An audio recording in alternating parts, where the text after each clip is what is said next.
Hello everyone, good evening. Welcome back to Exam Group. My name is Ashish Rathore and today I discussed about full syllabus test 13. तो चलिए बच्चों फटाफट start करते हैं question number 1 से. All the cell of embryo sac are diploid in nature. गलत है. कैसे? कहते हैं जो आपकी स्पोरेंजिया है, इसकी एक स्पेशल सेल जिसे कहते हैं मेगास्पोर मदर सेल SMC. कैसी होती है? 2n नेचर की. ठीक है. अगर इसमें रिडक्शन डिवीजन होता है तो बनते हैं 4 मेगा स्पोर, जिसमें से 3 हो जाते हैं रिड्यूस, एक आगे जब डेवलप हो जाता है तो आपकी रिडक्शन डिवीजन जैसे ही होता है तो कहते हैं प्लॉडी हाफ कर देता है, तो प्लॉडी बिकम हाफ यानी n हो गया. अब यही इसमें 3 बार एफएनडी होगा, है ना. F&D 1, 2 and 3. तो 1 से 2 न्यूक्लियाई, 2 से 4 एंड देन 4 से 8 न्यूक्लियाई फाइनली आपके बन जाएंगे. तो कहते हैं 8 न्यूक्लियाई साइबर सेल स्ट्रक्चर जो आपकी बनी है दैट इज एम्ब्रियो सेल. ठीक है, ये आपके बन गया embryo cell. Also called female gametophyte. All cell of embryo sac are haploid in nature due to spore mother cell by having reduction division that is meiosis. ठीक है, meiosis होने की वजह से haploid है. तो सारी कैसी है? haploid in nature. ठीक है, तो आपका पहला गलत हो गया. The formation of embryo sac is started from functional megaspore. वही मैंने बोला था. ये स्पोर मदर सेल है, रिडक्शन डिवीजन के बाद जो 3 डीजेनरेट हुई है और एक जो बची हुई मेगास्पोर मदर सेल है, इसी को कहते हैं फंक्शनल, क्योंकि आगे जाके काम करेगी, यही डेवलप होगी. तो ये आपकी फंक्शनल मेगास्पोर है. तो बिल्कुल सही बात है. तो असर्शन आपका गलत हो गया, रीजन आपका सही है. Hence answer is third, A is false and R is true. ठीक है, नेक्स्ट देख लो. मैचिंग है. How many matching are incorrect with reference to biodiversity के रिगार्डिंग है. तो एक बात जान लीजिए, जब हम लैटिट्यूडनल ग्रेडियंट देखते हैं या एल्टीट्यूडनल ग्रेडियंट देखिए, पहाड़ों पे देखते हैं तो कहते हैं एल्टीट्यूड ग्रेडियंट ऊपर जाने पे, और इसे बोलते हैं लैटिट्यूडनल ग्रेडियंट. तो कहते हैं इक्वेटर से जब हम पोलर की तरफ जाते हैं तो बायोडायवर्सिटी हमेशा घटती है. ठीक है, तो एक चीज रख लो आप, सिंग SING. कहते हैं कोलंबिया, इंडिया, न्यूयॉर्क एंड ये ग्रीनलैंड. ठीक है, तो इसमें लगभग बायोडायवर्सिटी घटती जाती है. तो NCERT ने जो सिंग मतलब ये 4 जगह है, इनमें कुछ आपकी बर्ड की स्पीसीज दी है. कहते हैं आपकी यहाँ पे मान लीजिए मैंने CING. ठीक है, तो इक्वेटर में लगभग बर्ड की स्पीसीज घटती आएंगी. कोलंबिया में लगभग हो जाती है आपकी कितनी 1400 स्पीसीज, इंडिया में होती है 1200 स्पीसीज बर्ड की, और यहाँ पे आपका न्यूयॉर्क में होती है लगभग 105 स्पीसीज, और ग्रीनलैंड में होती है 56 स्पीसीज. ये लर्निंग डाटा एक प्रकार से है, रटने वाली चीज है. तो आपने समझा है कि जो आपका लैटिट्यूडनल ग्रेडियंट हो या फिर एल्टीट्यूडनल ग्रेडियंट हो, जब ऊपर जाते हैं इक्वेटर से ऊपर या फिर आपकी सरफेस के ऊपर जाएंगे तो आपका जो बायोडायवर्सिटी है वो डिक्रीज होती जाती है. ठीक है, तो बायोडायवर्सिटी डिक्रीज, और बाकी लर्निंग डाटा है. तो मैचिंग देख लेते हैं हम. इंडिया कितनी होती है? 1200 स्पीसीज मैंने लिखा है, इंडिया 1200 स्पीसीज. तो ये कितने में 1400 बता रहे हैं. हाँ 1200 बता रहे हैं. ठीक है, तो मोर देन 1200 आपका पहला सही हो गया. अमेजोन रेन फॉरेस्ट में कहते हैं 1300 स्पीसीज होती है. ये डाटा अलग से याद रख लीजिए. ठीक है, और इतना ही नहीं, कहते हैं इनवर्टिब्रेट की 1,25,000, प्लांट की 40,000, फिश की 3,000, और भी रेप्टाइल्स हैं, एम्फीबिया है 427, कुछ 378 ऐसे करके स्पीसीज बहुत सारी दी गई हैं. तो इसमें जो बर्ड है अमेजोन रेन फॉरेस्ट की बात कर रहे हैं हम. ये बर्ड किसके चाहिए? नॉर्मल बता रहे थे, ये सिर्फ अमेजोन रेन फॉरेस्ट का था 1300 डाटा. ठीक है, तो इसमें 1300 ये 1400 बोल रहे हैं, तो गलत हो गया. तो कितना है? 1300. ठीक है, कोलंबिया में अभी बता चुके हैं कितनी थी? 1400 थी. ठीक है, ये 1500 था, तो ये भी गलत हो जाएगा. और ग्रीनलैंड में हम बता चुके हैं कितनी? 56 थी. ये कितनी बता रहा है? 105. ये भी गलत हो जाएगा. तो क्वेश्चन क्या पूछा था? Incorrectly match. तो इनकरेक्टली मैच कितने हैं? 1, 2 and 3. The answer will B second. ठीक है, नेक्स्ट देख लेते हैं. कहते हैं many coenzyme have essential chemical component which is, क्या हो सकते हैं? देखो आपका जो होलो एंजाइम है, फटाफट से देख लेते हैं.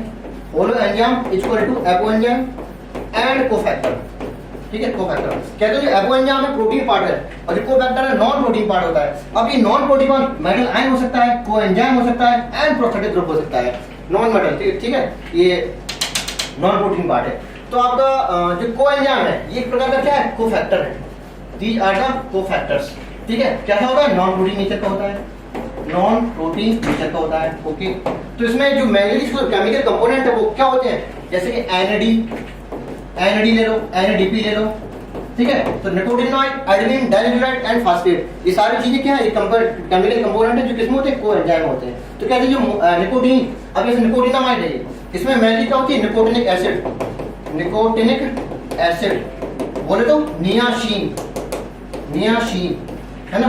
बोले तो विटामिन B3, विटामिन B3. तो विटामिन B3 जो मेन कंपोनेंट है किसका, एनएडी। एनएडी क्या, कोफैक्टर। कोफैक्टर का होल एंजाइम का पार्ट है। कैसा पार्ट है, नॉन प्रोटीन पार्ट है, ठीक है। तो कहते हैं पार्टिकल्स हो गए। तो आंसर हो जाएगा थर्ड। नेक्स्ट देख लेते हैं, ये क्या है, इम्प्लांट्स है। These are the implants, implants, ठीक है। अब इसमें या तो ओनली प्रोजेस्टेरॉन सीक्रेट होता है ना, प्रोजेस्टेरॉन, या फिर प्रोजेस्टेरॉन के साथ साथ प्लस ईस्ट्रोजन के कॉम्बिनेशन भी लेते हैं। तो दोनों कॉम्बो हम इसमें ले सकते हैं, ठीक है। तो ऑप्शन में इसके रिगार्डिंग हम देख लेते हैं क्या कह रहा है। It's kind of barrier method of contraception. नहीं, गलत हो गया। ये बैरियर मेथड कैसे हो सकता है, क्योंकि बैरियर मेथड में क्या आते हैं, कंडोम्स आते हैं, मेल कंडोम्स, फीमेल कंडोम्स, है ना, और आपके बॉल्स वगैरह आते हैं, सर्वाइकल कैप्स आती हैं, ये सारे बैरियर मेथड होते हैं। These are the not barrier method, है ना। और एक काइंड ऑफ आईओडी हो नहीं सकता कि आईओडी 3 प्रकार की थी, ठीक है, non medicated, medicated and copper releasing, है ना। मेडिकेटेड में 2 थी, copper releasing and hormone releasing. Copper D में कौन सा था, copper D, copper 7 and Multiload 375। Hormone releasing में एडमी 20 एंड प्रोजेस्टर 60, ये सारी चीजें थी। तो ये भी आईओडी भी नहीं है ये, है ना। इंट्रा यूट्राइन डिवाइसेस, मतलब ऐसी डिवाइसेस जो यूट्रस के अंदर हम इंसर्ट करते हैं। तो यूट्रस के अंदर इंसर्ट नहीं करते, एक्चुअली में इसको हम हाथ में लगवा देते हैं, है ना, पैर में लगवा सकते हैं, बॉडी के किसी भी पार्ट में लगवा सकते हैं, यूट्रस में इनको इम्प्लांट किया जाता है, ठीक है। तो ये भी कहते हैं ओनली प्रोजेस्टेरॉन नहीं, अभी मैंने बताया था प्रोजेस्टेरॉन के साथ साथ ईस्ट्रोजन कॉम्बो ले सकते हैं, है ना। तो ये भी गलत हो गया। तो आज में पूछ क्या रहा था, नॉट करेक्ट। तो सारे के सारे कैसे नॉट करेक्ट है, तो ऑल ऑफ दीज, है ना। आगे देख लेते हैं, the transfer of sperm into female genital tract क्या बोलते हैं, इंसेमिनेशन, है ना। ट्रांसफर फ्रॉम इंसेमिनेशन, सीधे सीधे भाई आगे बढ़ते हैं। विच of the following is not reproductive event of human, gametogenesis, parturition, triple fusion and gestation. कौन सा रिप्रोडक्टिव इवेंट नहीं हो सकता, बड़ा बताइए। गैमेटोजेनेसिस भी होता है, पार्चुरेशन भी होता है, गेस्टेशन भी होता है। Parturition and gestation, embryonic development gestation होता है, पार्चुरेशन डिलीवरी, है ना, डिलीवरी 9 महीने के बाद। ये ट्रिपल फ्यूजन ये किसमें होता है, प्लांट में होता है। पूछ क्या है, not reproductive event in human, तो ये कोई रिप्रोडक्टिव इवेंट नहीं है ह्यूमन का, ठीक है। आंसर क्या आउट हो जाएगा। नेक्स्ट देख लेते हैं, कहते हैं अच्छा, feature of the which of the following male not have father but have son and but have grandfather and grandson. अच्छा, कहते हैं कि बाप और बेटा नहीं होता है, लेकिन दादा और नाती हो सकते हैं। तो इस प्रकार की लाइन लिखी है, जेनेटिक्स में लिखी है, बॉडी किसमें, हनी बी के केसेस में। इसको बताने के लिए मैं एक वीडियो, एक क्वेश्चन रिपीटेड है, एक्चुअली मैंने बहुत अच्छे से बताया है, एफएसटी कोडिंग में क्वेश्चन बहुत डिटेल से बताया है कि ऐसा क्यों होता है, लगभग 5 से 6 मिनट रिजल्ट ज़्यादा बताने में। तो फिर भी हम पिछली बार बता दिए, इस बार हम सिंपली बता देते हैं। हैप्लॉइड डिप्लॉइड सेक्स डिटरमिनेशन होता है, ठीक है। नहीं देख लेते हैं, अब इसका डिटेल्स इल्यूशन आपको एफएसटी कोड में देख सकते हैं। कहते हैं कलर ब्लाइंड मैन, अच्छा कलर ब्लाइंड मैन है एक्स वाई, ठीक है, कलर मैन हो गया। हैड कलर ब्लाइंड सिस्टर, अच्छा कलर ब्लाइंड सिस्टर बहन हो गई, जो भी कैसी है कलर ब्लाइंड हो गया, ठीक है। And normal brother, normal brother मतलब इसका जो भाई है एक्स वाई कैसा है, नॉर्मल है, कोई डिसीज नहीं। तो पहले हम जान लेते कलर ब्लाइंड क्या होता है। एक्चुअली में सेक्स लिंक्ड में भी कौन सी, एक्स लिंक्ड रेसेसिव डिसीज होती है। कहते हैं जब दोनों के दोनों एक्स के पास एक्स तो क्या होती है, डिसीज होती है ना। अगर एक के पास है एक के पास नहीं है तो कहते हैं कैरियर है, ये कैरियर है। अगर दोनों के पास नॉर्मल है एक्स एक्स तभी कहीं नॉर्मल होता जाती है ना, या फिर एक्स वाई इस तरह से। तो क्या है, रेसेसिव डिसीज है, एक्स लिंक्ड रेसेसिव डिसीज। अब इनमें देख लेते हैं क्या पॉसिबिलिटी हो सकती है इनके फिनोटाइप, मतलब जीनोटाइप इसका पेरेंट्स का, the genotype of the mother and father, मतलब पेरेंट्स का मैं जीनोटाइप बताना इनके बेसिस पे। देखो ये दोनों के दोनों भाई हैं, मतलब ये क्या है, सन बोले तो मेल है, और ये क्या है, फीमेल है बोले तो डॉटर है। अब इनकी हमें पेरेंट्स देखा है। देखो एक बात जान लो, जो मेल है इसके पास एक ही एक्स होता है, और एक ही एक्स हमेशा मम्मी से मिलता है। एक एक्स है, एक हम लोग के पास एक एक्स है, एक भाई मेल के पास। तो हमारे पास जो एक एक्स है सिर्फ कहाँ से मिलता है, मम्मी से। किसको होता है, तो हम लोग का जो एक एक्स आया वो कहाँ से आया, मम्मी से। तो मान लो एक्स एक्स मैंने यहाँ बना दिया और मम्मी से एक मिला है, ठीक है, तो ये आ गया, मतलब एक मिल गया यहाँ, ठीक। और कहते हैं एक नॉर्मल है एक डिसीज है, तो मतलब एक यहाँ पे नॉर्मल हो जाएगा और एक डिसीज हो जाएगा, है ना, ऐसे कहते हैं। दोनों डिसीज कर दिया मैंने, ठीक है, एक डिसीज हो गया, नॉर्मल हो गया, ठीक है। अब कहते हैं फीमेल के पास 2 एक्स होते हैं, एक मम्मी से मिलता है, ठीक है, और एक कहाँ से मिलता है, पापा से मिलता है, एक्स वाई। तो अब देखो फीमेल के पास दोनों के दोनों डिसीज है, इसका मतलब है कि एक मम्मी से मिला होगा, ये वाला मिला होगा, और पापा से नॉर्मल वाला मिल नहीं सकता। क्यों, क्योंकि ये भी डिसीज है ना, तो इसका मतलब है पापा के पास भी इसी हो जाएगा, मतलब कलर ब्लाइंड ये भी हो गया। तो मतलब ये पॉसिबिलिटी लग रही है फिर भी, है ना, देख सकते हैं। और इसकी सिस्टर होगी वो कैसे हो जाएगी, देखो X Y X X sister कैसी होगी, एक नॉर्मल होगी और एक कैरियर होगी, मतलब दूसरी फीमेल कैसी होगी, कैरियर होगी। तो 25% जो फीमेल चाइल्ड है वो कैसी कलर है, 25% फीमेल कैसी है कैरियर है, और 25% जो मेल या सन कैसे है कलर ब्लाइंड है, और 25% कैसे नॉर्मल है। तो आपके जो पॉसिबल है वो क्या क्या होगा, ये पॉसिबल हो गया, ठीक है। कैसरॉल चलता है ना, ये इधर आएगा, ये इधर कैसे जाएगा। तो पॉसिबल देख लेते कौन सा होता है, ये पॉसिबल है, पॉसिबिलिटी होगी सेकंड ऑप्शन। नहीं देख लेते हैं, the reverse transcription the process अकर कहां पे होता है, कहते हैं डीएनए सेंट्रल डोग्मा क्या होता है, डीएनए से बनता है क्या एमआरएनए, डीएनए से बनता है एमआरएनए, और एमआरएनए से क्या बनती है प्रोटीन, ठीक है, एमआरएनए से क्या बनती है प्रोटीन बनती है, ठीक। अब यहाँ पे ये होता है ट्रांसक्रिप्शन, ये होता है क्या ट्रांसलेशन। अब क्या उल्टा करें, इसे चलते हैं, मतलब एमआरएनए से डीएनए बनाते हैं, इसे कहते हैं रिवर्स ट्रांसक्रिप्शन, रिवर्स ट्रांसक्रिप्शन, ठीक है। और ये किसमें होता है, एचआईवी वायरस में, क्यों, क्योंकि क्या होता है सिंगल स्ट्रैंड आरएनए वायरस होता है, आरएनए वायरस होता है। ये रिवर्स ट्रांसक्रिप्शन की कैपेसिटी होता है, आरएनए से फिर दोबारा डीएनए बना देता है, डीएनए से फिर से एमआरएनए, फिर से प्रोटीन बनाता है, ठीक है। तो इसका काम क्या होता है, पहले इधर आना, फिर से इधर आना, इसके बाद फिर प्रोटीन बनाना। तो रिवर्स ट्रांसक्रिप्शन क्या होता है एचआईवी। नहीं देख लेते हैं,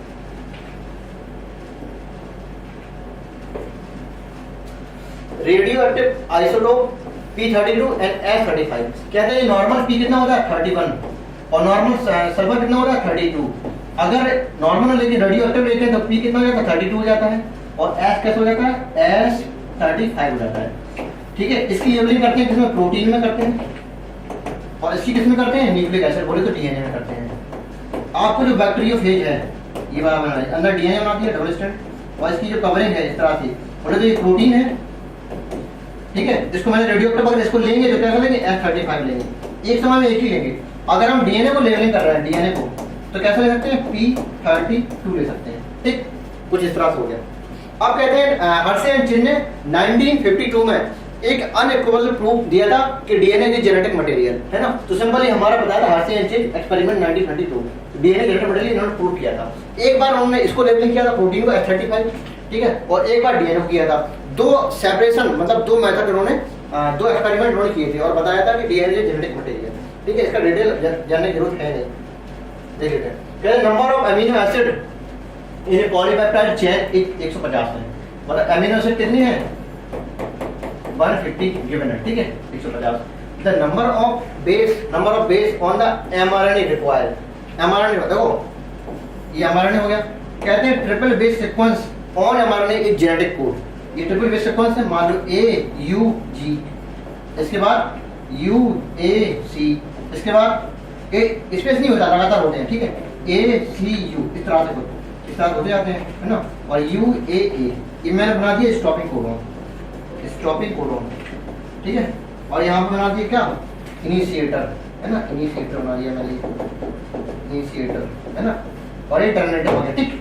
तो कहते हैं triple base sequence on mRNA chain, ये क्या होगी एमआरएनए चेन हो गया।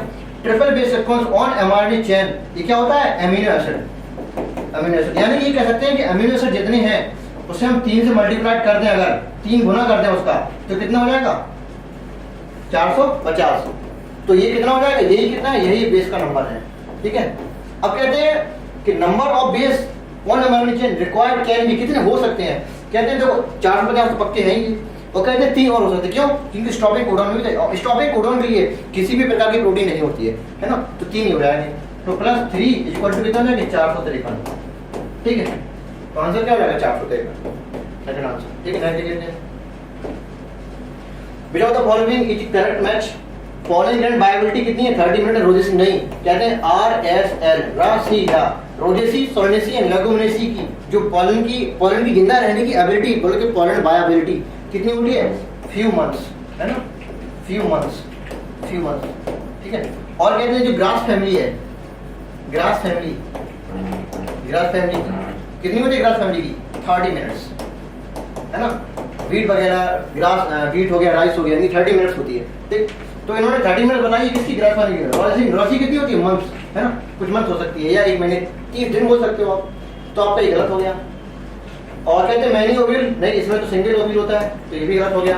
वन ओविल ओवरी इन पैडीफील्ड, हाँ ये सही हो गया आपका, ठीक है। प्लेसेंटा एंड्रोसियम में कोई मतलब नहीं है ना, क्योंकि प्लेसेंटा किसका पार्ट होता है ओवरी का, है ना, फीमेल वाली पार्ट का। तो आपका थर्ड आंसर हो जाएगा। आगे देख लेते हैं, कहते हैं experimental verification of chromosomal theory of inheritance, कहते हैं chromosome theory of inheritance given by Sutton and Boveri, Sutton and Boveri, ठीक है, सटन एंड बॉवेरी इन 1902, ठीक है 1902। लेकिन इसका जो एक्सपेरिमेंटल वेरिफिकेशन है, एक्सपेरिमेंट के द्वारा वेरिफिकेशन किसने किया था? टी.एच. मॉर्गन ने, टी.एच. मॉर्गन साहब ने किया, ठीक है। किसमें दिया था? वी में है ना, ड्रोसोफिला वी, बोले तो फ्रूट फ्लाई में, तो टी.एच. मॉर्गन। बस आगे बढ़ते हैं। प्रीस्टली प्रेजेंटली इतने परसेंट बर्ड की स्पीसीज, इतने percent mammal that and nest, क्या पूछ रहा है जिम्नोस्पर्म, कहते हैं species in the world face to treat extinction, मतलब कितनी स्पीसीज हैं जो एक्सटिंक्शन मतलब जो एक्सटिंक्ट होने वाली है ना, जो इंडेंजर्ड कंडीशन में है। तो कहते हैं इतने परसेंट, कितने परसेंट बढ़ गई थी? यहाँ पे देख लो, लगभग 12% है, ठीक है 12% हो गया, इधर परसेंट लगाया ऑलरेडी, चेंज करते हैं, ठीक है 12% हो गई सर, ठीक है। और परसेंट जो मैमल कितनी थी? 23%। इसका उल्टा कर दो, 3 2 कर दो तो हो जाती किसकी? एम्फीबिया की, तो 32% किसकी होगी? एम्फीबिया। और इसका एक कम कर दो, जिम्नोस्पर्म में जाएगा, बोलो 31, ठीक है। तो आंसर क्या हो जाएगा? 12 23 32 31, 12 23 32 31, सेकंड आंसर। नेक्स्ट लिखते हैं, the female weak colour pattern change even slightly for any reason during the evolution. कहते हैं आपकी जो सेक्सुअल डिसेंट बोलो तो सीरो पॉपुलेशन, आपने पता होगा मेडिटेरियन ऑर्बिट में पाया जाता था। कहते हैं उसकी जो हनी बी थी कॉपरेशन करने आती थी, वो समझती थी कि मेरी फीमेल है, मतलब फीमेल पार्टनर है, वो जाकर उसके साथ कॉपरेशन कर लेता था। तो छल कपट किया किसने? मेल के फ्लावर ने, है ना, उसके फ्लावर ने किसके? मेल के साथ किया। क्या किया? क्योंकि सीडो कॉपरेशन किया, क्योंकि उसके जो फीमेल की बॉडी उसकी जैसा आकार बना लेता है। तो एक फिनोमेना होता है, कहते हैं को एवोल्यूशन। कोवोल्यूशन क्या होता है? साथ साथ एवोल्यूशन।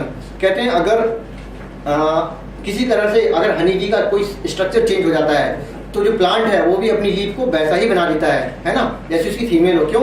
ताकि हमारा आपका जो पॉलिनेशन है वो हो सके। तो साथ साथ एवोल्यूशन, दैट इज को एवोल्यूशन। ये कहाँ पाया था? मेडिटेरियन ऑरिफिस में, ऑरिफिस ना, मेडिटेरियन ऑरिफिस में। सारी जगह नहीं, सारा ऑरिफिस ओनली मेडिटेरियन, ये क्वेश्चन का नाम, ठीक। तो कहते हैं साथ साथ एवोल्यूशन होता है। कहते हैं वन पेटल अगर ऑर्किड का फ्लावर और आल्सो चेंज हो जाएगा, कब?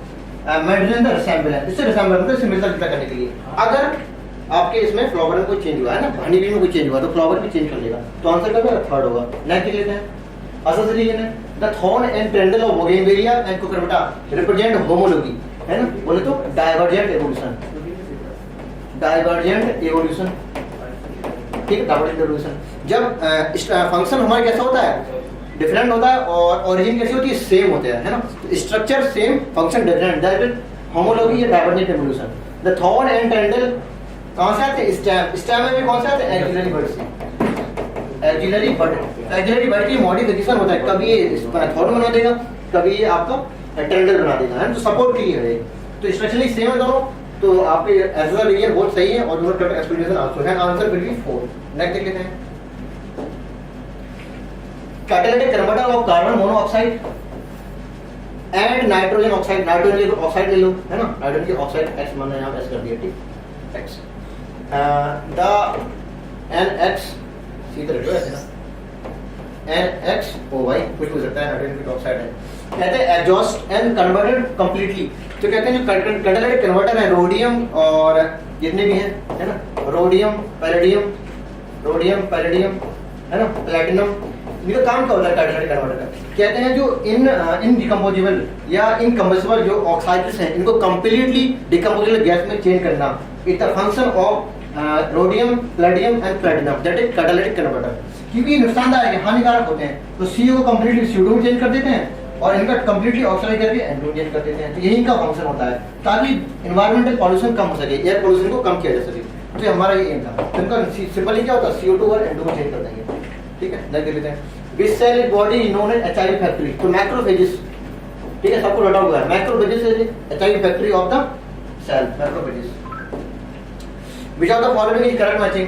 कहते हैं जेनिटल हर्ब्स, देखो जो STI है ना, सेक्सुअल ट्रांसमिटेड इन्फेक्शन थे, वो काफी सारे थे, जिसमें से हम आपको अगर बताया जाए तो केवल 3 डिसीज ऐसी थी जो कैसी थी? कंप्लीटली नॉन क्यूरेबल, मतलब ये कहते हैं नॉन क्यूरेबल थी। कौन सी? Genital herpes, AIDS and hepatitis B, ठीक है। तो जेनिटल हर्पीस नॉन क्यूरेबल है, एंड एड्स भी नॉन क्यूरेबल है, और कौन सी हो गई? जेनिटल हर्पीस और हेपेटाइटिस बी, हेपेटाइटिस बी, ये भी कैसी है, नॉन क्यूरेबल है। क्यूरेबल बता रहे हैं तो गलत हो गया। जेनेटिक पार्ट कैसी क्यूरेबल है लेकिन नॉन क्यूरेबल, तो ये भी गलत हो गया। एनडीबी इंड्यूस अबॉर्शन, सही बात है ना। कब दिया गया था, 1971 में दिया गया था। और फैमिली प्लानिंग कब दिया गया था, 1951 में दिया गया था। ठीक है, तो ये भी गलत हो गया। तो आंसर क्या थर्ड हो जाएगा, नहीं दे लेते हैं। क्लीवेज किसमें होता है, क्लीवेज एक प्रकार का माइटोसिस होता है ना। और ये जाइगोट है वही क्लीवेज करेगा, है ना। तो 2 से 4, 4 से 8 से 16 से 32 सेल बनती जाती है और एम्ब्रियो का फॉर्मेशन हो जाता है। तो क्लीवेज जाइगोट में होता है। और इम्प्लांटेशन कहाँ होता है, यूटेरस के अंदर। और ब्लास्टोमिया ये कहते हैं डॉटर सेल होगी, ठीक है। और प्रीविटलाइन स्पेस या प्रीविटलाइन मेम्ब्रेन किसमें होती है, एक्चुअली में ओवा की मेम्ब्रेन होती है। तो आंसर इसका फोर्थ हो जाएगा। तो मजे कर लीजिएगा अपना। विच of the following is concerted population, अच्छा पॉपुलेशन, चाहे वो रेड एमेंडेंट ड्वेलिंग बोले तो ऐसा मतलब ड्वेलिंग जो एक प्रकार से उसको मतलब हम यूज नहीं करते हैं, है ना। त्यागा गया चीज, मतलब त्यागा गया इंसान को बोलते हैं एमेंडेंट, ठीक है। चाहे वो बैक्टीरिया हो, चाहे ट्री इन द फॉरेस्ट हो, सारी सारी क्या पॉपुलेशन ही है ना। और देख लीजिए क्लिनिकल ट्रायल्स, अच्छा इनकरेक्ट मत पूछ रहा है। कहते हैं डाउनस्ट्रीम प्रोसेसिंग होता है, इसमें क्या क्या होता है, प्यूरिफिकेशन, है ना, सेपरेशन एंड प्यूरिफिकेशन। कहते हैं सेपरेट करेंगे जो हमने बनाया है प्रोडक्ट को, separation, purification and clinical trials. Clinical trials तीनों को मिला के क्या बोलते हैं, डाउनस्ट्रीम प्रोसेसिंग, है ना। तो क्लिनिकल ट्रायल में डाउनस्ट्रीम प्रोसेस में प्यूरिफिकेशन भी करते हैं, सेपरेशन भी करते हैं, लेकिन ट्रांसलेशन में ऐसा कुछ नहीं होता है। क्योंकि हमें प्रोटीन बनाना है तो ट्रांसलेशन तो बहुत पहले कर चुके होंगे, ट्रांसक्रिप्शन से ट्रांसलेशन बहुत पहले कर चुके होंगे। तो ये तो आंसर गलत हो गया भैया, है। बायोरिएक्टर एडिक्टिव सिस्टम भी होता है ना। और भी pH कंट्रोल, टेम्परेचर कंट्रोल, बहुत सारे कंट्रोल होते हैं, ठीक है। तो आंसर क्या जाएगा, थर्ड हो जाएगा। How many matching are correct, कहते हैं जो रोजी काऊ है वो एक्सटेंट एनिमल नहीं होता है, फर्स्ट ट्रांसजेनिक काऊ होती है एक्चुअली में, है ना। कहते हैं ह्यूमन लैक्टोनिमल प्रोटीन बनाने की ऐसी काऊ है जी। कौन सी काऊ है, ऐसी काऊ है जो ह्यूमन मतलब ह्यूमन बेबी को अच्छा मिल्क प्रोवाइड करती है। कहते हैं 2.4 ग्राम पर लीटर इतना मिल्क होता है इसमें। कौन सा, ह्यूमन लैक्ट एल्बुमिन, है ना। और वैक्सीन सेफ्टी के लिए मोस्टली मास्क यूज करते हैं वैक्सीन सेफ्टी टेस्ट में। तो ये भी आपका सही हो गया, ये गलत हो गया, सही हो गया। जीन थेरेपी कहाँ होती है, एडी डिफिशिएंसी, एडी डिफिशिएंसी होगा तो क्या होगा, एससीआईडी, है ना, SCID SCID severe combined immunodeficiency disease, है ना। और जीन थेरेपी में क्या होता है, correction gene therapy. Gene therapy में क्या होता है, जीन को करेक्ट किया जाता है ना। तो आपको ये भी सही हो गया, ये भी सही हो गया। कुछ क्या रहा है, how many matching are correct, तो आंसर कितना, थर्ड हो गया। 3 मैचिंग करेक्ट है। नेक्स्ट देख लेते हैं, which are the following type of histone protein not present in the store protein. कहते हैं H2A, H2A, H2B, H3 and H4।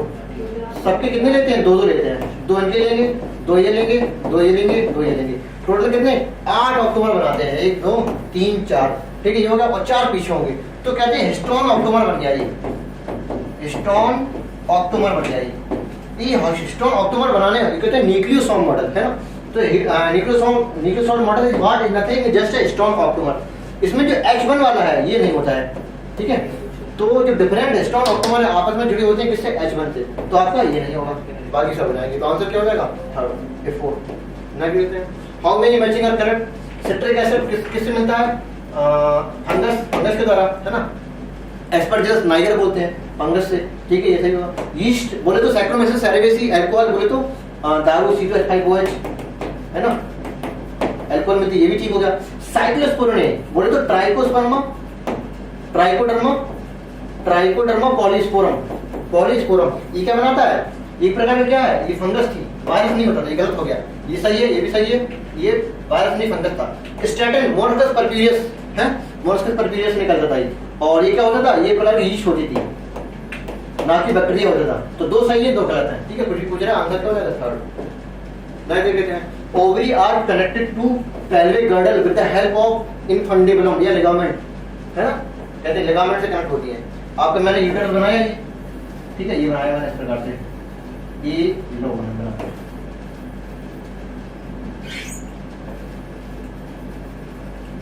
ठीक है, ये बना दिया इस तरह से। और इस तरह से कुछ यूटेरस बन गया, ठीक है।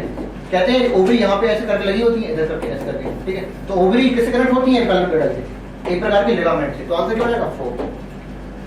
कहते हैं 8 से सेल स्टेज जाइगोट की क्या बोलते हैं, मॉरुला, ठीक है। और इसके बाद क्या होती है, ब्लास्टुला, फिर देन गैस्ट्रुला। तब गैस्ट्रुला क्या होता है, गैस्ट्रेशन पीरियड 9 मंथ का होता है, and then pasteurisation. And answer will be morula, second answer. Next लेते हैं, एसोसिएशन है human blood group a good example of multiple allelism. बिल्कुल सही बात है। Multiple allelism, what is multiple allelism? कहते हैं जब एलील्स एक से ज्यादा आ रहे हैं, जैसे I A, I B and then I naught, बोले तो आई ओ, तो कहते हैं 3 एलील है। नॉर्मली 2 एलील होते हैं एक जीन के अंदर, ठीक है। तो बोथ पेयर ऑफ एलील क्या होते हैं? जीन होते थे, ठीक है। तो एलिल पेयर जीन बोल सकते हैं। 3 एलील इसे मल्टीपल एलिडिज्म। ये किसमें होता है? एबीओ ब्लड का सिस्टम है, एबीओ ब्लड का सिस्टम है, ठीक है। तो पहला सही हो गया, because the human blood group controlling gene had 3 allele, I A, I B and both are correct and correct explanation also. Hence answer is 4, ठीक है। Competitive inhibitor are used to often controlling bio control pathogen, है ना। Competitive biomolecular question था, bio control. जो competitive inhibitor होता है bio control agent के control में यूज किया जाता है। थर्ड आंसर मैं देख लेते हैं। Which statement regarding the lipid, lipid के रिगार्डिंग कि these are the generally water soluble नहीं होते, वाटर इनसॉल्युबल होते हैं, गलत हो गया। लेसिथिन बोले तो फास्फोलिपिड, फास्फोलिपिड नाम नहीं आ रहा फास्फो, तो सर्फोलिपिड नहीं है, क्या है? फास्फोलिपिड है, phospholipid, these are the phospholipid, तो गलत हो गया आपके, ये भी गलत, ये भी गलत। ग्लिसरॉल सिंपल लिपिड होता है, सही बात है ग्लिसरॉल। एंड अब सिंपल लिपिड, ग्लिसरॉल ये simple lipid. Phospholipid are found in the cell membrane, है ना, तो ये भी आपका सही हुआ। ज्यादा अच्छा क्वेश्चन ये थर्ड वाला तब सही होता है जब ये कहते हैं glycerol found in the simple lipid, है ना। ग्लिसरॉल ये सिंपल लिपिड ज्यादा कहना अच्छी बात नहीं है, glycerol found in the simple lipid because lipid as a triglyceride, है ना। तो आंसर ये भी आपका सही मान लेते हैं। अगर ए बी सी पूछ क्या रहे हैं करेक्ट, तो ओनली डी वाला ऑप्शन है नहीं, तो इसको सही मान के चल रहे हैं, ठीक है। ज्यादा अच्छा तब उत्तर होता है जब बोलते हैं लिपिड है ग्लिसरॉल, ठीक, तो इसको भी सही मानना पड़ेगा। सी एंड डी आर करेक्ट, तो आंसर क्या होगा? सी एंड डी आंसर। मैं देख लेते हैं ये क्या है। अच्छा कहते हैं आपकी जो मीथेन है 4 हाइड्रोजन है, ठीक है। एक हाइड्रोजन हमने लगा दिया और एक जगह लगा दिया COOH, एक जगह लगा दिया NH2 ग्रुप, ठीक है, और एक जगह लगा दिया मैंने R। तो जो वेरिएबल R है वो यही R है, वेरिएबल फिर R हो गया, ये अमीनो ग्रुप है, ये एसिडिक ग्रुप है, एक हाइड्रोजन लगाने दिया, ठीक है। तो कार्बन में एक एसिडिक कार्बोक्सिलिक ग्रुप होता है, एक अमीनो ग्रुप, है ना। The molecule which having carboxylic and amino group they called it amino acid, amino acid. And R group के पास क्या है? सल्फर कंटेनिंग कंपाउंड है, hence the amino acid is sulphur containing amino acid. The example is cysteine and methionine, ठीक है, cysteine and methionine. तो answer क्या हो जाएगा? सेकंड। नेक्स्ट देख लेते हैं। If the number of chromosome in one cell, अच्छा ऑनियन रूप में कितने हैं? 16। क्रोमोसोम नंबर कितने हैं? क्रोमोसोम नंबर कितने हैं? 16 है। कैसी है? 2n सेल है ना। क्यों? क्योंकि इन्हें क्या बोला है? ऑनियंस रूट बोला है, तो ऑनियन रूट कैसी 2n होती है, ठीक है। What will be the number of chromatid in the meiosis 1 पर सेल, है ना। मेयोसिस 1 लिखा है आफ्टर मेयोसिस 1। देखो मतलब पहले G1 रही होगी, S में क्या होता है? अमाउंट डबल हो जाता है, मतलब G2 आ गई। अब G2 के बाद क्या हो गया? M1 कंप्लीट होने पर 1 से 2 सेल बनी होंगी, इसके बाद 2 से क्या बनी होगी? 4 सेल बनी होगी। कहते हैं जितना अमाउंट ऑफ DNA यहाँ पे रहा होगा इसका डबल हुआ होगा, फिर से आधा और एक बार और आधा, ये मेयोसिस का प्रोसेस होता है। ये तो हो गया अमाउंट ऑफ DNA की बात। अब हम बात करते हैं इसकी नंबर की बात। कहते हैं क्रोमोसोम नंबर का जितना होता है उतना ही इधर रहेगा, उतना ही इधर रहेगा, इसके बाद हाफ हो जाएगा, है ना। इधर हाफ हो जाएगा, इसके बाद एक बार और नहीं, उतने बराबर ही रहेगा। तो कहते हैं क्रोमोसोम नंबर हाफ होते हैं लास्ट तक, लेकिन यहाँ पर नंबर एडजस्ट रहते हैं। लेकिन क्रोमेटिड की बात करें, हमने अमाउंट तो बढ़वा दिया यहाँ पे, बोले कैसे बढ़ता है? एक्चुअली में क्रोमोसोम कुछ ऐसे हुआ करता था, ठीक है। अब ये खा पी के मोटा हो गया, कुछ इस तरह से मोटा हो गया। अब इसमें होगा लॉन्गिट्यूडिनल स्पेक्ट्रल डिवीजन। अब ये कुछ स्ट्रक्चर ऐसे हो जाएगा। अब हम देखो, इसको भी क्रोमोसोम 1 बोल रहा है, इसको भी क्रोमोसोम 1 बोल रहा है। ये क्रोमोसोम के पास एक ही क्रोमेटिड है, लेकिन इस क्रोमोसोम के पास 2 क्रोमेटिड हो गई। मतलब अगर 16 क्रोमोसोम है तो क्रोमेटिड कितने हो जाएंगे? 32, है ना। अब कह रहे हैं 32, तो इसके पास क्रोमेटिड कितने हो जाएंगे? डबल हो जाएंगे। अगर 16 क्रोमोसोम है तो क्रोमेटिड कितने? 32 हो जाएंगे यहाँ पे। लेकिन ये कह रहे हैं आफ्टर मेयोसिस 1, तो यहाँ पे क्रोमोसोम 32 से वापस कितने जाएंगे? 16, ठीक है। तो आंसर क्या हो जाएगा? 16। क्यों? मेयोसिस 1 की। तो आंसर क्या होगा? फर्स्ट। मैं देख लेते हैं दैट उसी कंटेंट का है। Content of the diploid cell G1 phase एक बार सेल का मेजर्ड इन द अच्छा G1 phase in the cell cycle measured, ठीक है। If the DNA content X, मतलब G1 का जो DNA अमाउंट बता रहा है, अभी नंबर का था क्वेश्चन, अभी अमाउंट का है, X अमाउंट है, कोई यूनिट दिया नहीं है X का, चलो छोड़ो। Then the DNA content what the same in metaphase of meiosis first. Meiosis first का मेटाफेज बता रहा है। वही फिर से बताओ, G1 से जो G2 आई, S फेज में अमाउंट डबल हुआ। अगर यहाँ पे X है तो यहाँ पे हो जाएगा 2X, ठीक है। अब क्या होगा? मेयोसिस 1, ठीक है, मेयोसिस 1 हुआ, ठीक है। तो अमाउंट हाफ हो जाएगा, X हो जाएगा, है ना। वापस क्या हो जाएगा? X हो जाएगा। अब कहते हैं DNA content same in the metaphase of meiosis 1, तो मेटाफेज ऑफ मियोसिस 1 मतलब डबल होके कैसा हो जाएगा, हाफ हो जाएगा। लेकिन जब कब होता है, जब मियोसिस 1 कंप्लीट हो गई हो, लेकिन ये सिर्फ मेटाफेज की ही पूछ रहे हैं, मेटाफेज की पूछ रहे हैं, मतलब अमाउंट गेन डबल ही बना रहेगा, तो आंसर क्या हो जाएगा, 2x हो जाएगा आंसर। ठीक है, the ribosome are formed of किसमें, राइबोसोम किसके बना होता है, आरएनए एंड प्रोटीन। ठीक है, सीधा रखने वाला क्वेश्चन है, देख लेते हैं। माइटोकॉन्ड्रिया डिवाइडेड बाय फिजन, सबको पता है ना, बाइनरी फिजन। आगे बढ़ते हैं। Which of the following is vector used to, ये प्लांट अगर एनिमल सेल हो तो रेट्रोवायरस का यूज करेंगे, अगर प्लांट सेल हो तो याद है ट्यूमर इंड्यूसिंग कॉजिंग ट्राइप्लाइपेट है ना, ट्यूमर इंड्यूसिंग ट्राइप्लाइपेट एंड रेट्रोवायरस एक ही ऑप्शन में है ना, तो आंसर क्या होगा सेकंड।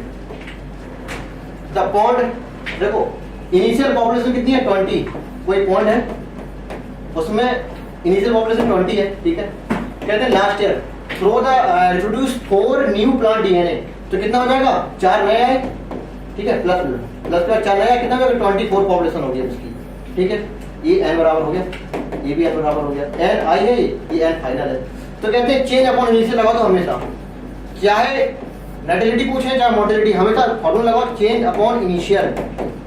ठीक है, तो आपकी डेथ रेट भी आ जाएगी और बर्थ रेट भी आ जाएगी। चेंज अपॉन इनिशियल लगा तो चेंज कितने का है, 4 का, इनिशियल वैल्यू कितनी है 20, कितना आ जाएगा 0 या 0 हो जाएगा ना 0.2।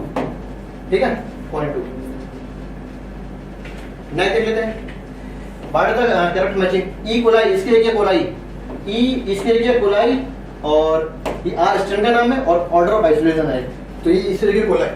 ठीक है, ये है VAMH1 बोलो हेमोप्लस, ये है बैसिलस एमाइलोफिलस। ठीक है, एक्चुअली में एनसीईआरटी का नहीं है, लेकिन फिर भी थोड़ा नॉलेज के लिए दे दिया गया है। ठीक है, केवल एनसीईआरटी में ये कोलाई है और हिंदी 2 भी है, हिंदी 3 लिखा है, तो हेमोप्लस इन्फ्लुएंजी ये उधर हो जाएगा, और पीवीआर 322 क्या आर्टिफिशियल प्लाज्मिड है। ठीक है, मैचिंग कर लेना आप। Two enzyme responsible for the restriction of growth bacteriophage in 1970, 2 enzyme ऐसे थे जो उसकी ग्रोथ को रेस्ट्रिक्ट कर रहे थे, तभी इसका डिस्कवरी हुई थी। किसकी रेस्ट्रिक्शन एंजाइम बोले तो मॉलिक्यूलर सीजर है ना, किसमें, स्क्वायर कोलाई में। देख लेते हैं, द रेस्ट्रिक्शन इंटरमीडिएट PBU1, ये आपको प्लाज्मा बना दिया मैंने इस तरह से। ठीक है, ये है आपका PBR 322। कहते हैं इसका जो जीन रेसिस्टेंट है, ये किसका है, एम्पेसिलिन रेसिस्टेंट जीन। ठीक है, और ये मान लो टेट्रासाइक्लिन रेसिस्टेंट जीन, और ये रेसिस्टेंट किन 2 रकमों में सीक्वेंस के लिए हो जाता है, PBU first and PST first. ठीक है, और ये होता था किसके लिए, VAMH1 है ना, याद आया, और सेल 1।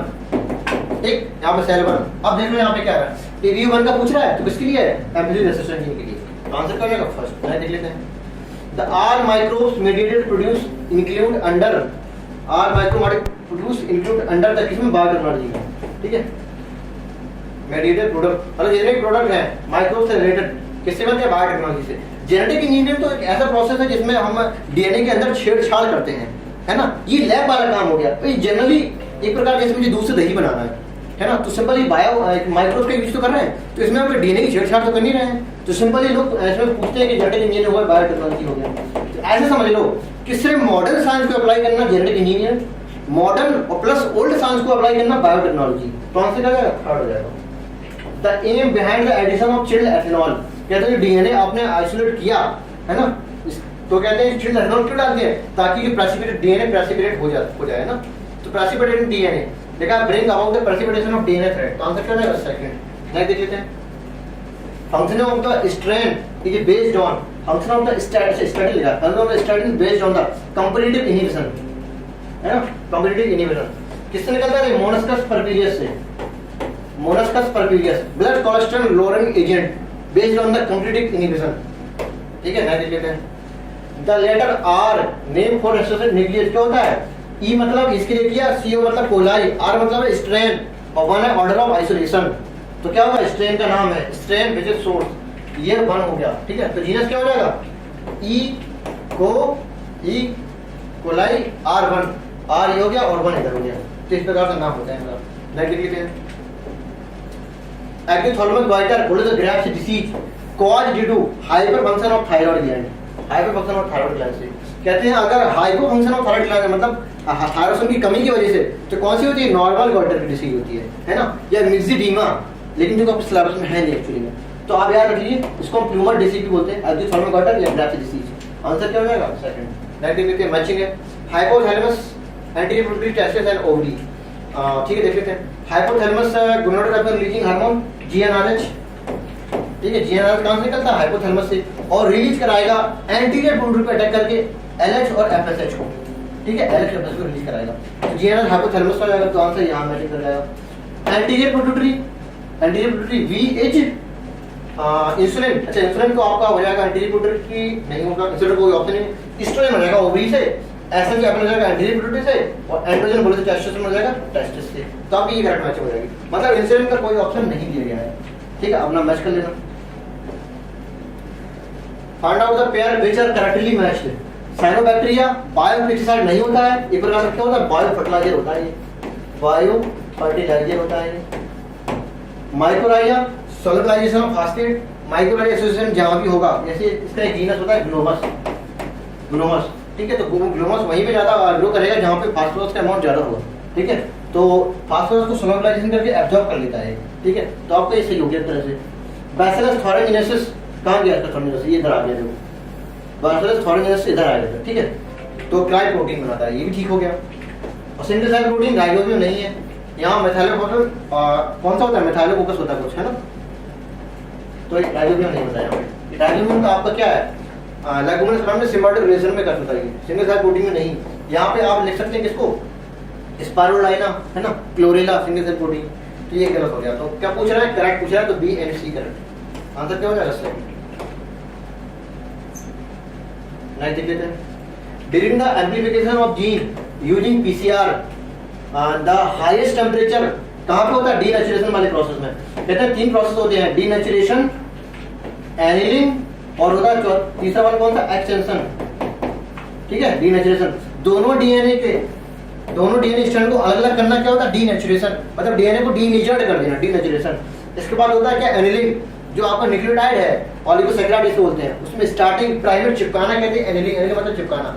और होता है कौन सा, ये वाला एम्प्लीकेशन भी बोल सकते हैं उसको, एक्सटेंशन को, है ना, डीएनए का अमाउंट अपोजिट स्ट्रैंड पे बढ़ने लगता है, इसे कहते हैं एक्सटेंशन।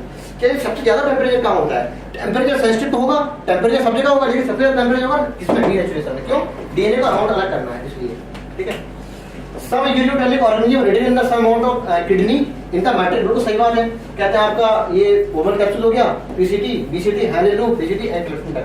कहते हैं कुछ अमाउंट यूरिया का यहाँ से निकल के चला जाता है एसेंडिंग ऑफ हैलेलूप में। ऐसा इसलिए करते हैं ताकि यूरिया कंसंट्रेशन बनी रहे, है ना।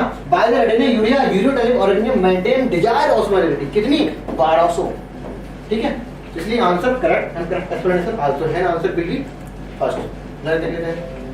The kind of gamete, phenotypic, genotypic, allele. अच्छा, जो एबीए वाला सिस्टम है इसमें क्या क्या पूछा है, गैमीट पूछा है, 4 चीजें पूछी है। देखो एक बात जान लो, पहले हम इसके बना देते हैं क्या, जीनोटाइप आई ए तो ब्लड ग्रुप हो जाएगा क्या, ए। अगर हो जाएगा आई नॉट तो ब्लड ग्रुप हो जाएगा क्या, तब भी ही रहेगा क्योंकि हेटेरोजाइगस कंडीशन में। अगर हो जाएगा आई बी, वेल बी वाला लेते हैं, ठीक है, आई बी तब ब्लड ग्रुप हो जाएगा बी, आई नॉट तब भी ब्लड ग्रुप हो जाएगा बी हेटेरोजाइगस कंडीशन में, ठीक है।